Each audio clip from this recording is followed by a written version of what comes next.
una ponencia muy interesante, las tres que llevamos ya. Y ahora, pues bueno, viene la ponencia que habla sobre don Vicente de la Fuente. La va a hacer Pablo Ramírez Jerez, que es bibliotecario de la Real Academia de las Ciencias Morales y Políticas, una institución en la que don Vicente fue académico. Y Pablo nació en Madrid, cursó sus estudios de Geografía e Historia en el CEU San Pablo, en la Universidad Complutense de Madrid y en la Leeds University de Inglaterra. Yo, mi inglés es un poco de fuente de Giloca, que es de donde soy, perdón, Leeds. Y desde el año 1995, desde hace más de 20 años, dirige la biblioteca de la Real Academia de las Ciencias Morales y Políticas. O sea que tienes algo en común con don Vicente de la Fuente, ¿no? Mucho en común también, porque él también estuvo allí catalogando, no sé, una burrada de libros, 2000 o algo así, se citan, ¿no? Pablo ha centrado toda su vida laboral, aparte como director de la Academia, en realizar diferentes biografías sobre pues, más de 20 académicos ilustres de esta Real Academia. Y uno de ellos es don Vicente de la Fuente y Cobos. Os dejo con Vicente de la Fuente y las Reales Academias a cargo de Pablo Ramírez Jerez.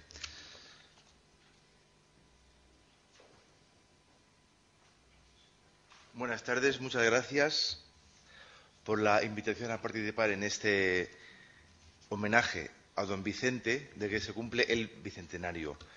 Yo quería empezar poniéndole cara, pero visto que fuera hay una exposición tan buena que esto realmente no va a aportar casi nada. Tenemos una litografía de cuando era joven él y la de la derecha que muestra una que salió en la segunda edición de la historia de Calatayud y que fue publicada en una revista de la época, La Ilustración Española. Esta es la fotografía típica, la que entregó a la Real Academia, como hacen todos los académicos, cuando entran nuevos, y el retrato que se le hizo siendo rector de la Universidad Central, que es una copia de esta misma fotografía, solo que con las medallas académicas de la Historia y de Ciencias Morales, ambas academias de las que fue miembro. Bien, yo me acerqué a don Vicente al ordenar a los académicos por su nacimiento. Entonces vi que había muchos aragoneses. Bilitanos dos, tenemos a Vicente de la Fuente y a Menguijón, que entró en la academia tras la guerra en el año 41. Entre los fundadores de 1857 hay dos de Huesca, como pueden ver, Olivar y Sabau. Y otros ilustres fueron, pues, sobre todo, Joaquín Costa, citaría yo, Salvador Aznar. Y de los modernos, ahora mismo tenemos dos, a Carmelo Lizón Tolosana, antropólogo, y a José María Serrano Sanz, economista, que aunque nacido en Soria, ha vivido siempre en Zaragoza. De don Vicente de la Fuente, igualmente, hay mucha información expuesta afuera, pero quería resaltar yo de su formación, licenciado en Teología y doctor en la misma ciencia, licenciado en Derecho Canónico y doctor. Como carrera docente, tuvo muchos años de trabajo en la Universidad de Alcalá y vio con mucha pena cómo la cerraban. Fue de los últimos licenciados de la Universidad de Alcalá, que se cierra el año 44. Por eso he querido resaltar esta fecha del año 45 de la reforma universitaria del Marqués Pidal, del ministro Marqués de Pidal. Tras cerrar Alcalá, se traslada a Madrid, donde es profesor de varias cosas, bibliotecario de la Academia de Jurisprudencia y de la Universidad, encargándose del traslado de más de 20.000 libros que pertenecían a la Universidad de Alcalá y que llegaron a Madrid por esas mismas fechas. Él, con sus ayudantes, ordenó, catalogó todo ese fondo y en 3 meses lo puso a disposición de los investigadores. Posteriormente obtiene plaza de catedrático en la Universidad de Salamanca, donde permanece 6 años. Siempre enseñó Derecho Canónico. Entonces era una rama muy importante de la jurisprudencia. Hoy ya no lo es. España entonces era un estado confesional en el que las leyes eclesiásticas afectaban a muchos aspectos de la sociedad, no solamente al estamento eclesiástico. Importante en su carrera, obviamente, el cargo de rector de la Universidad Central, que le ofreció Cánovas el año 75, ya con la restauración. Y se cuenta que dijo Cánovas a don Vicente que se presentase al rey para agradecerle este nombramiento. Y él dijo que las gracias debería dársela el rey porque menudo embalado tenía. Y es cierto porque le tocó lidiar con la segunda cuestión universitaria. Cuando el ministro Orobio recortó la libertad de cátedra por una famosa circular emitida en febrero del 75, y hubo una protesta generalizada de muchísimos catedráticos de toda España negándose a aceptarla. Fueron expulsados. Los más famosos fueron Gumersindo de Azcárate, Giner de los Ríos y Nicolás Salmerón, que había sido presidente de la Primera República apenas 2 años antes. Le salió el tiro por la culata, creo yo, a los conservadores en ese aspecto, porque estos catedráticos fundaron la Institución Libre de Enseñanza el año 76, que tanta importancia tuvo luego en el desarrollo de la educación española hasta la Guerra Civil. Su último dimitió el año 77 de este cargo de rector en desacuerdo con la no readmisión de estos catedráticos expulsados. Y pasó sus últimos años también en la universidad, siendo decano de Derecho por su antigüedad. Era el decano con más antigüedad. Su obra fundamental, escribió muchísimo, tiene más de 80 títulos. Podemos dividirla en Derecho Canónico, su gran fidelidad académica, Historia, de la cual yo resaltaría la historia eclesiástica y la de las universidades, y la historia de Aragón, en la que fue uno de los pioneros en el siglo XIX. Por supuesto, la de Calatayud está ahí. También muy importante sus estudios críticos sobre historia y el derecho de Aragón. Y aparte de esto, otro aspecto fundamental de su personalidad es el catolicismo. Era católico hasta la médula. Practicante y consecuente con sus actos. Dedicó muchísimas horas, muchísimo trabajo a tareas de beneficencia. Podemos ver cómo colaboró con la prensa católica. No hay más que ver el título de los periódicos de la época, eran todos muy ilustrativos, ¿no? Asociaciones religiosas igualmente, formó parte en muchas de ellas de beneficencia, todas. San Vicente de Paúl, Academia de San Miguel. En aquella época estaban un poco obsesionados con la propaganda protestante, un poco exageradamente, porque nunca hubo una corriente protestante seria ni fuerte en España en el siglo XIX. Aún así, hacían libros, conferencias, todas esas cosas. Y en el año 68, junto con otras personalidades muy conservadoras, funda la Asociación de Católicos de España, frente a la deriva que ellos pensaban que iba a tener lugar con la Revolución del 68.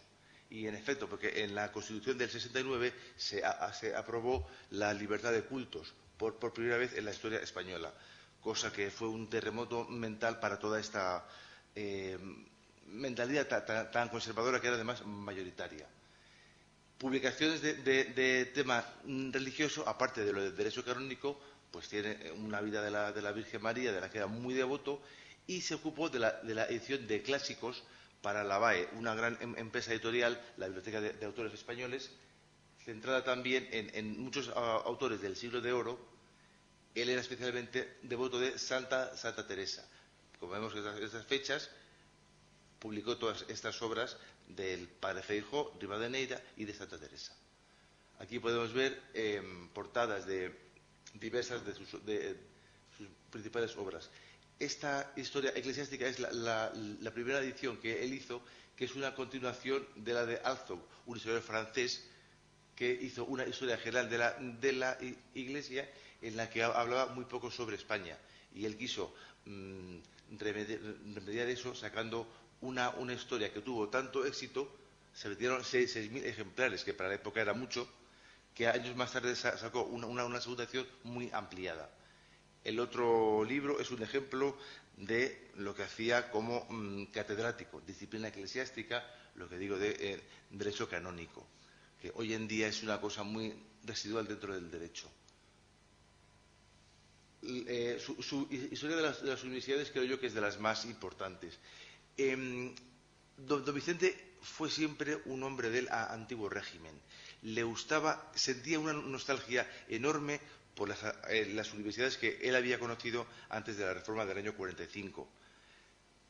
Ya sabe que cerraron Alcalá, cerraron la Universidad de Huesca, la de Toledo, cerraron muchas pequeñas universidades y quedaron solamente 10. Entonces él añora mucho aquella época, pero bueno, hace una historia que llega precisamente hasta el año 45. Este otro libro, la historia de las sociedades secretas, también es interesante. Es del año 74, justo. Hay otra edición del año 71 donde acusa a la francmasonería de ser la causante de la revolución del 68. Hay una especie de obsesión en los círculos conservadores con la masonería, que no entendieron nunca como la gran causante de todas estas cosas, ¿no? Por supuesto, lo de la historia de Aragón, sus 3 tomos de estudios críticos, es una de la gran obra. Además, en su prólogo dice que quiere desembarazarse de lo poco que se ha hecho de historia aragonesa, que salvo lo de Zurita era todo bastante malo. Estaba todo basado en los viejos crónicos del siglo XVII y no aportaban nada nuevo. Una de sus características es que recorría a archivos, exhumaba todo lo que podía, investigaba sin parar y no se dejaba llevar nunca por las supersticiones. El otro de las comunidades de Aragón, esta es una continuación del discurso de ingreso en la Academia de la Historia, que ahora veremos también. Por supuesto, su historia de Calatayud. Allí tenemos un ejemplar dedicado por el propio autor, a un amigo suyo también académico, Salvá. Y de la historia esta, lo digo por lo que continúes con la reedición, en el tomo 1 introdujo 83 apéndices documentales, todos textos en latín que no leía nadie. Entonces debieron darle un toque para que en el tomo 2 no metiera tanto. Entonces metió solamente 2, porque no había quien lo leyera. Todo eran apéndices y apéndices, y además era una obra que se vendía a suscriptores y por entregas semanales. Entonces se iban cansando de todos esos apéndices que no entendía nadie. Ilustró muy bien esta historia de Calatayud con las 2 láminas, que no sé si las mantendréis en la edición nueva, pero que son muy bonitas, la verdad, de los Asociados de la Peña y San Íñigo. Las obras que hace de recopilación, yo las valoro bastante porque no es un mero recopilador, tiene unas introducciones fantásticas, casi trabajos monográficos de más de 100 páginas en los que analiza toda la bibliografía existente sobre los autores que trata, pone al día todo lo que hay, corrige fallos que había en otras ediciones y además incluye, por ejemplo, en el caso de Santa Teresa, se desplazó al monasterio del Escorial, cuya biblioteca conservaba unos textos inéditos y fue el que los publicó. De tal manera era valiosa esta introducción, que en la nueva edición de 1952 decidieron mantener su propia introducción en vez de encargársela a un nuevo historiador, académico o lo que fuera, casi 100 años después de su aparición. Esta obra es de 1861 y la segunda del 52. Las 2 grandes instituciones de las que fue miembro eran reales academias. Las reales academias, todo el mundo conoce las 3 que se fundaron en el siglo XVIII, la española, la de la historia y la de Bellas Artes. Tras la época fernandina, llegan a los años 40 del siglo XIX en un estado muy lamentable y muy lánguido. Entonces el marqués de Molins lleva a cabo la reforma de 1847, dejando la estructura tal y como la conocemos hoy. El número de académicos, se quedan los correspondientes, actos públicos de los discursos de ingreso, uniformes y medallas, concursos, en fin, unas nuevas cosas. Y importantísimo, presupuesto estable con cargos a los presupuestos generales del Estado. Este esquema se ha mantenido hoy con los cambios lógicos por el paso del tiempo en los estatutos. Por ejemplo, en mi academia ahora, en vez de 36, son 44, pero fueron 36 hasta el 2002 que se hicieron unos nuevos estatutos. Con esta misma reforma del año 47 se crea la Real Academia de Ciencias Exactas. Y con la Ley de Instrucción Pública del año 57, conocida como Ley de Moyano, la de Ciencias Morales. Estas 5 academias iniciales van a conformar, digamos, un estamento privilegiado intelectual en el que la élite política y la intelectual se van retroalimentando. Académicos eran ministros, eran políticos. Igualmente, era gran prestigio para un ministro de la época, un diputado, que le hicieran académico. Cierto que no todos merecían serlo. Había gente de muy bajo nivel a los que hicieron académicos simplemente porque tenían un libro de poemas. Pero bueno, eso también eran cosas que había que contar con ellas.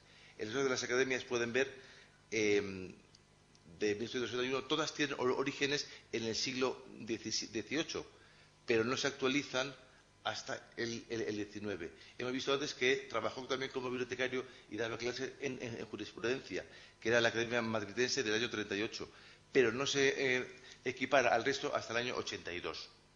La Academia de Jurisprudencia era más un club de abogados y una academia donde sí que se daban clases. No hacía una función como el resto. También esas academias tenían verdadero poder. Por ejemplo, según la Constitución del año 76, podían nombrar senadores, podían nombrar miembros del Consejo Penitenciario, del Consejo de Instrucción Pública. O sea, ser académico no era solamente ir ahí con una medalla a dar charlas con sus compañeros. Tenían poder real. Esta es la Real Academia de la Historia, de la que fue miembro él. Está en la calle de León, en el barrio de las Letras de Madrid.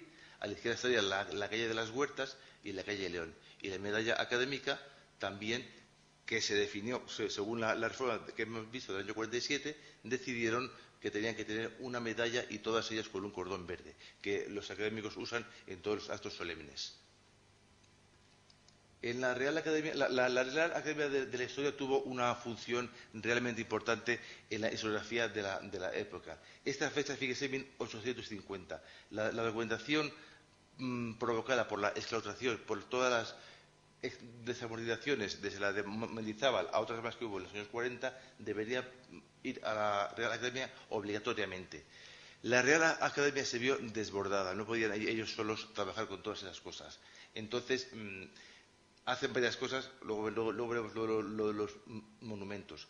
En el año 56 se crea, a instancias de la Academia, la Escuela Superior Diplomática, cuyo primer director, como podemos ver, fue Modesto Lafuente. Aquí se llama sobre todo paleografía. Casi nadie sabía paleografía en aquella época, lo cual era fundamental para poder entender todo este volumen de documentos que iba llegando a la Academia. Igualmente se crea la Junta de Archivos para formar bibliotecarios y archiveros, que tampoco había. Finalmente, en el año 58, buena parte de la documentación de la historia pasará al Archivo Histórico Nacional, que permaneció en su sede hasta finales del siglo XIX.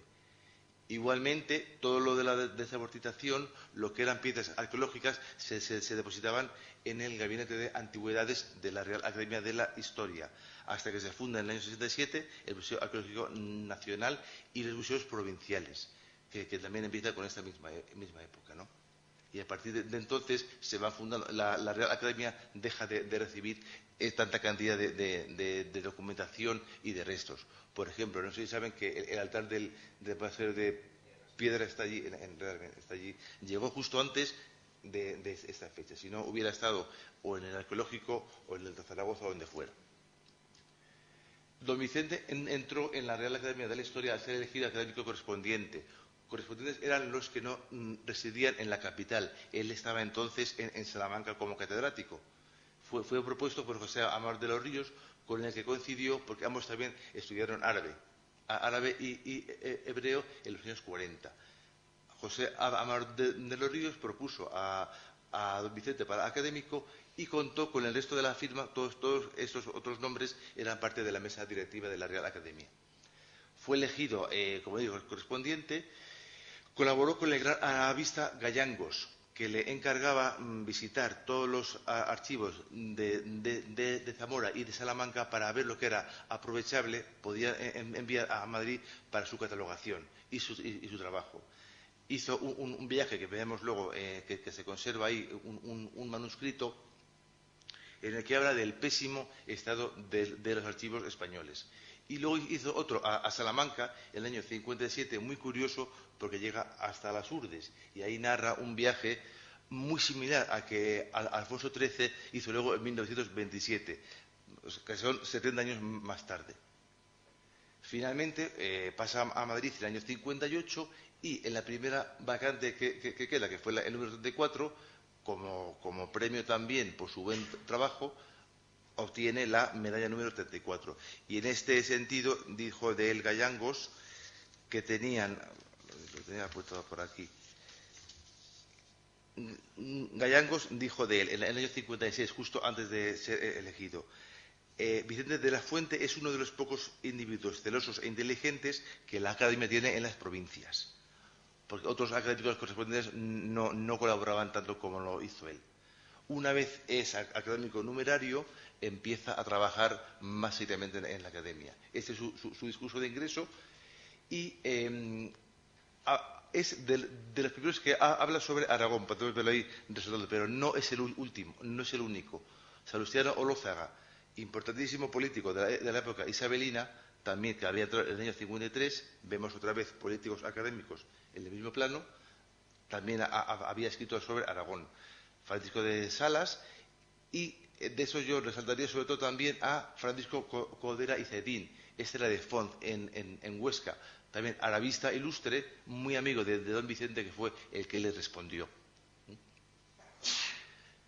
Además, era necesario escribir sobre la historia aragonesa porque en esos años isabelinos, desde la Academia de la Historia, se hace, digamos que se hace toda la historia canónica que dirige Modesto de la Fuente, pero desde una óptica muy castellana, dejando al margen toda la corona de Aragón.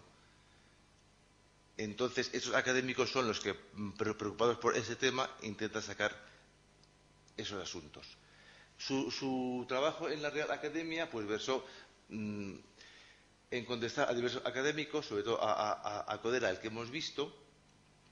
Fue miembro de diversas comisiones, como la España Sagrada, la de Cortes y Fueros, y la Comisión Mixta de Académicos, que era la que se ocupaba de entrar en contacto también con académicos en las provincias para ver cómo estaba el estado real de los archivos y de los monumentos en aquella época. Y la Academia le mandó además a un Congreso Internacional de Arqueología en Amberes.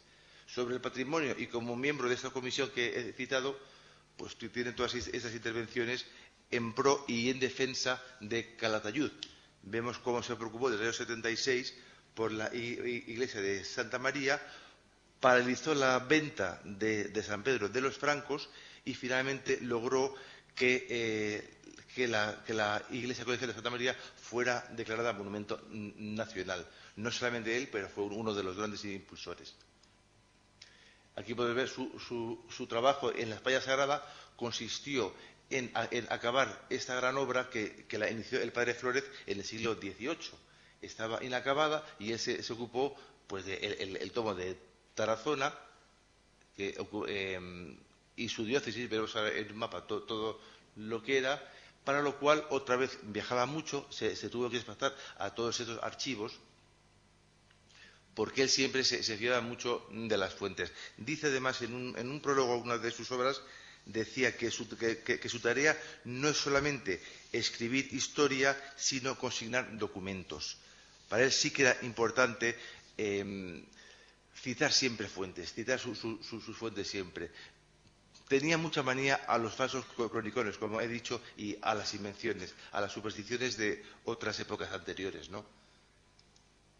Este es el mapa del obispado de Tarazona, que incluyó en el tomo 49 de la España Sagrada, que, como vemos, era Tarazona, Tudela y Calatayud. Manuscritos suyos que se conservan en el archivo de la expedición a la provincia de Zamora que hemos visto, donde habla del pésimo estado de los archivos que se encontraban, todos en muy mal estado, salvo el de Benavente, que fue el único que encontró medianamente bien. Además, se quejaba constantemente de que los empleados no sabían ni lo que tenía entre manos, no sabían paleografía, no sabían tratar realmente nada y, por supuesto, proteger los documentos. Este otro documento es muy interesante, inédito, es un tesoro que se encontró aquí, podéis verlo, en los cimientos de una casa vieja de Calatayud se encontró un tesoro que pudo adquirir él. Un tesoro que, según no está investigado aún, pero están viéndolo en la Academia de la Historia, donó a la Academia en el año 66 y es más o menos así. De plata, fragmentos de monedas carolingias y monedas califales y diversas joyas. Según interpreta él, perteneció a un platero que lo debió esconder en el siglo X, en plena época califal.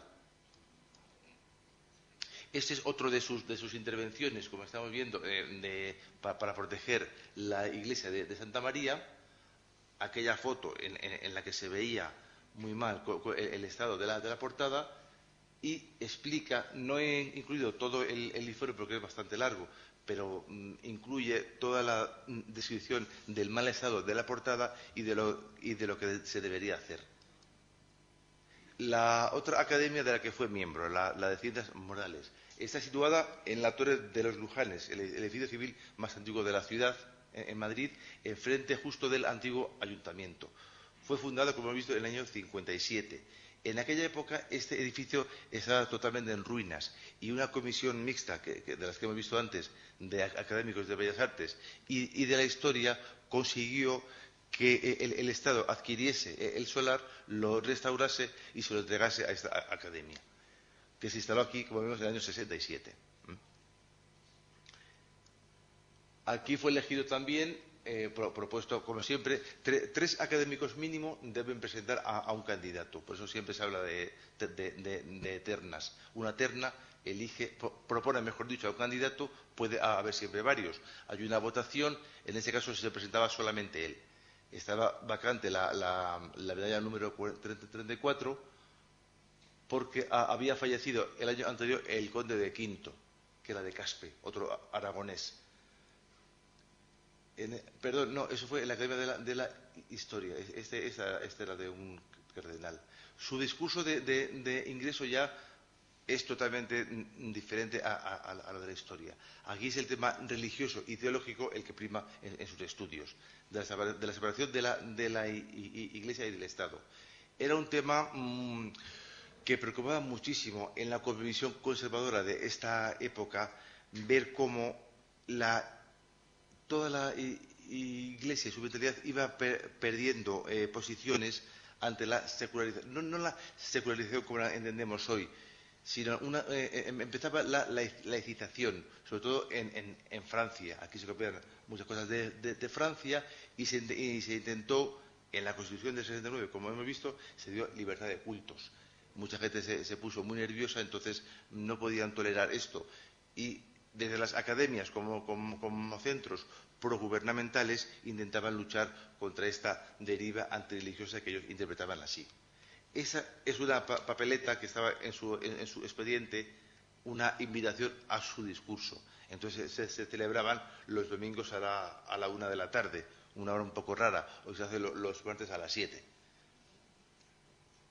También en esta academia fue censor, que ahora veremos, censor, y perteneció a la sección de Moral, Derecho, Educación e Instrucción Pública. Esta academia, aquí podemos ver la mesa directiva de la que don Vicente fue miembro, con los personajes que eran compañeros suyos. Podemos ver otra vez Moyano, el de la ley Moyano, académico, o sea, político académico. Otra vez vemos cómo se van retroalimentando las academias y los diferentes gobiernos. Manuel Colmeiro fue el que le respondió tanto en esta academia como en la Academia de la Historia. Y Laureano Figuerola es el que introdujo la reforma monetaria del año 69, creador de las pesetas. Hasta entonces teníamos otra moneda y él fue el que la introdujo. Todos esos 5, menos don Vicente, fueron académicos fundadores, es decir, elegidos el año 57. O sea, 20 años más tarde todavía seguían ellos en activo, y don Vicente tuvo el cargo de censor. El censor no censuraba nada, lo que tenía que hacer aquí en los estatutos, ponía claramente sus atribuciones son velar por la observancia de los estatutos y los acuerdos, recordar a los académicos el desempeño de sus comisiones y los trabajos encargados, e informar sobre los escritos y negocios que la Academia someta a su examen, así como intervenir las cuentas de la tesorería. Y, sobre todo, estar en la mesa directiva, que era la que decidía la política que iba a llevar la Academia en este tiempo. Aquí se ocupó, como vemos también, de responder a muchos académicos correspondientes, a muchos académicos recipiendarios, los que entraban. Y salvo Melchor Salva pueden ver que los temas son todos iguales.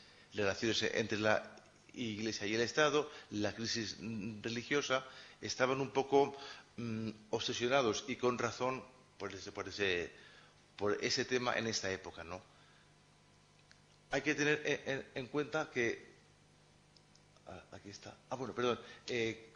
Escribió también mucho sobre beneficencia, una parte importante de su aspecto religioso, sobre dos institutos que la Iglesia dirigía. Como vemos, uno era para jóvenes extraviadas y otro para jóvenes indóciles. Es un vocabulario muy del XIX, pero bueno, es una buena muestra, de la actividad de beneficencia que la Iglesia hacía en aquel entonces. Estamos en los inicios de la cuestión social, pero hasta el año 85 no se crea la Comisión de Reformas Sociales, que es la primera institución que se ocupaba de estas cosas. Hasta entonces era todo por particulares o por institutos eclesiásticos. Su obra histórica en esta academia, que también la tuvo, va sobre Aragón, como podemos ver, la Constitución Política de Aragón de 1300. Si se fijan en las fechas, son de noviembre del año 89. Él muere el día de Navidad del 89. Hasta un mes antes estaba activo y trabajando, yendo a la academia, y en 3 sesiones diferentes leyó todo este informe sobre historia medieval aragonesa. O volvemos al tema de la religión y de la ciencia. Este libro que vemos, de Juan Guillermo Draper, fue publicado en el año 75, en inglés. Este era un científico anglo-norteamericano que publicó este libro en el año 75, traducido al español rápidamente, y que provocó otro terremoto en esos círculos conservadores, de tal manera que la Academia convocó un concurso extraordinario para demostrar que no era cierto lo que decía Draper, porque según Draper, países católicos como España, Italia o Bélgica no podían tener ciencia por la excesiva influencia de la religión. Se convocó este concurso, que ha sido el más exitoso que ha hecho la Academia. Se presentaron nada menos que 51 memorias y se premiaron 4, todos con el mismo asunto. Esta es una fotografía de una reunión académica. No sale don Vicente porque es de 1900, él había fallecido ya, pero sí que podemos ver, a ver si esto, ese es Azcárate, el que estoy señalando, Gumersindo de Azcárate, uno de los catedráticos expulsados en la segunda cuestión universitaria, que luego fue miembro de la Real Academia y fue al entierro de Vicente de la Fuente para mostrar el respeto por lo bien que se había portado con su dimisión en el año 77. Tenemos también aquí a Ortiz Lara. Este era el más intransigente de los neocatólicos, así llamados en la época los neocatólicos españoles, totalmente opuestos a cualquier cesión a la irreligiosidad comercial. Este, además, atacó mucho a don Vicente en sus discursos porque decía que era demasiado débil. Débil en sus posiciones religiosas, lo que no tenía mucho sentido, porque no se podía dudar en absoluto de que don Vicente era de los más religiosos, hasta el punto que decían el partido tradicionalista decía que solamente se puede ser religioso o siendo miembro del partido carlista o como don Vicente de la Fuente. O sea, que tenía mucha fama como religioso. Pero este hombre, Ortiz Lara, conocido como el azote de los krausistas también, se metió en la academia, ganó uno de los premios que hemos visto de la religión y de la ciencia, y luego se opuso rotundamente a que los krausistas, a que un candidato krausista entrase en la Real Academia. Ya saben que el krausismo era una tendencia filosófico-cultural importada de Alemania,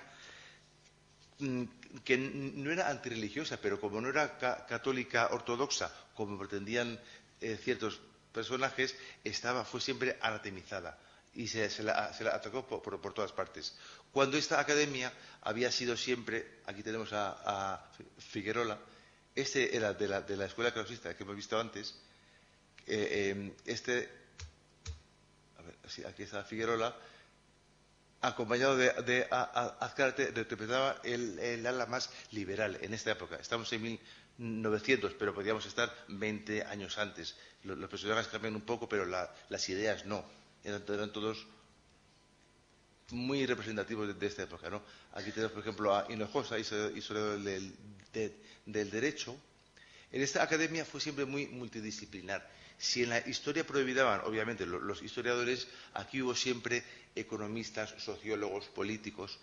Políticos en activo mucho. Entre el año 57 que se funda la academia hasta 1902 entraron unos 106 académicos, de los cuales 66 eran o habían sido ministros, lo que da una idea de la importancia, otra vez, de la retroalimentación entre la academia y los gobiernos de turno.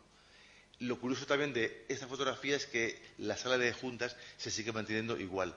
Tenemos la misma mesa con un espejo y las librerías. Hasta el reloj sigue funcionando actualmente. Voy acabando ya, se ha hecho un poco tarde y tampoco... Esto es una carta en la carta de Calatayud. En el año 22, para el traslado de los restos de Don Vicente, envió a la Academia de la Historia, invitando a que un académico fuese allí en el homenaje que se le tributó aquí en el año 22.